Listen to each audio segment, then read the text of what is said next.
Welcome to Vagina Conversations. My name's Laura-Doe, and I love talking about vaginas. I do it for a living. This is my place. You are my kind of people. I'm on a mission to change the world one happy vagina at a time. One of the ways I do this is by creating Vulvalicious Cushions. They are specifically designed to facilitate vagina conversations like the one we're having today. I'd like you to turn to your neighbour and say, I'm ready to talk about vaginas. Okay? I'm ready to talk about vaginas. Awesome. I want to talk about vaginas, but I also want to talk about other parts of our anatomy. Vulvas. I'd like to talk about labia.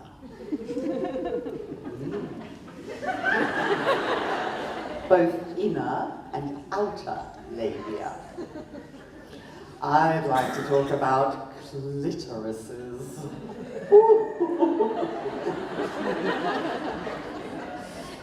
I'd like to talk about vestibular bulbs.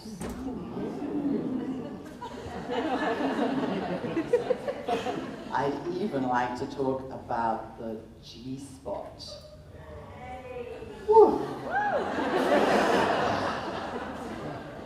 And then the cervix.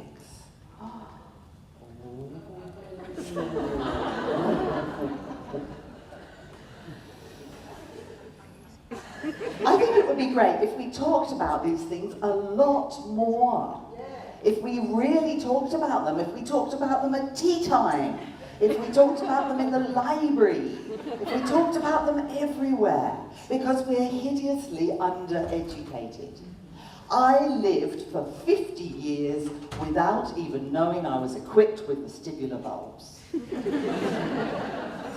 They're standard issue. Everyone should know about them. Who here knows about their vestibular bulbs? A few of you. Okay, well, for the rest of you, I am going to introduce you to your vestibular bulbs. Now,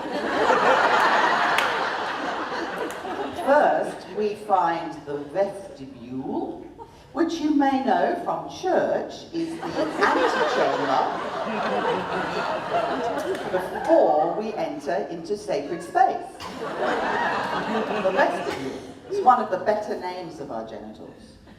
And nestled around the vestibule are the vestibular bulbs. They're engorgeable, erectile tissue, which when suitably stimulated creates delicious sensations. I highly recommend that you go home right after the show and acquaint yourself with your vestibular bulbs. Now, I think we all know the controversy about the vulva and the vagina. The vagina is the inside bit, the vulva is the outside bit. There is a word in the English language which covers both inside and outside. Cunt. Yes. Yes. I have to say, I didn't used to like it. I found it frightening, actually, as a word. Cunt. It's got a bad reputation. And then I looked into her story. Do you know the story? There's lots of stories around this word, and I'll just tell you a few. And it's her story, of course. Cu, C-U, is a prefix which means quintessentially feminine. Isn't that great? Kunti is a Hindu goddess, well revered, who is actually the ruler of Kunda or Kunda and Kundalini. And Q-U as in queen, queen. Q-U means Love means sensuality, means sexuality and the divinity within every woman. So I'd like to invite you to try on saying cunt with that energy behind it, feeling the quintessential feminine part of you, feeling your queen. Think queen, say cunt.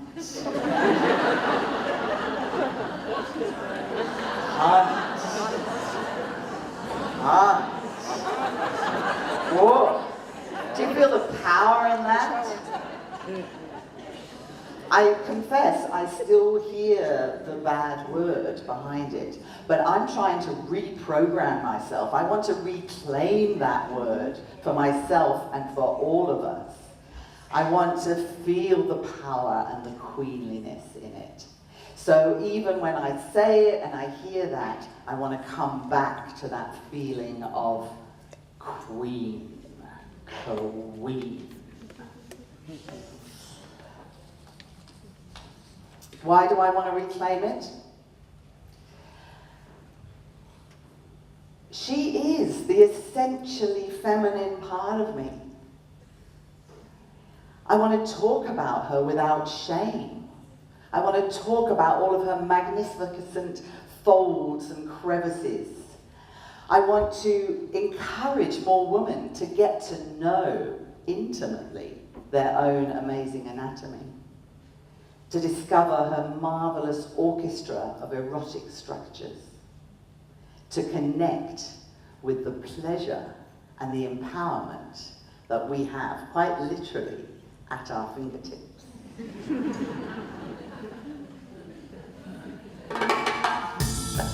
I want to sing and dance about her. Yeah.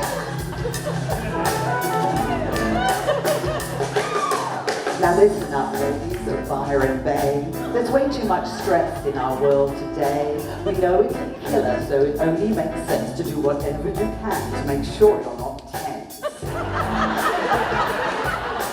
Imagine a world where we all felt great when you're filled with endorphins. It's hard to hate. Our bodies are designed to feel fabulously good. Not everybody knows it, but everybody should. I've got my finger on the trigger, finger on the trigger, finger on the trigger. I've got my finger on the trigger, finger on the trigger of love.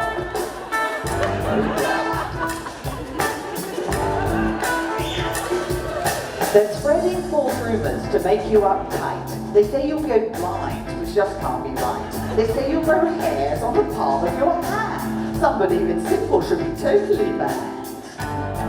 Not me. I've got my finger on the trigger, finger on the trigger, finger on the trigger. I've got my finger on the trigger, finger on the trigger of love.